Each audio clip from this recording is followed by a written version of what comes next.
Ang sabi dito, scan to surprise. Eto kasi nagtitrending ngayon. Eto nga yung sinasabi na huwag na lang mag-pet. Huwag ka na mag-alaga ng mga pet. Hindi mo kayang panindigan. Huwag na talaga.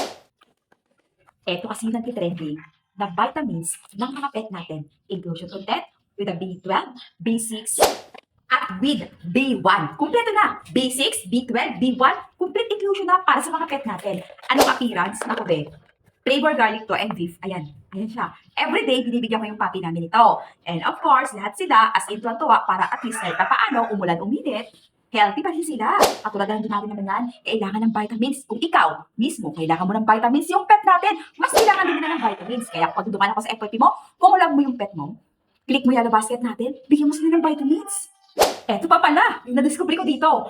Every time na mag-take sila nito, mapiprevent yung mga kuto, yung mga lisa, yung mga purgas nila, yung mga insect na lumalapit sa kanila, o yung mga insect na kumakati sa katawan nila, mga parasite na nakapaligid sa mga balat nila, kahit pa paano mapiprevent nito. O, kung gusto mo na ma-prevent yon at walang kuto, walang purgas yung aso mo, bilhan mo nito. Eto yung link, US approved to web, naka-discount sale, check mo na habang mura pa.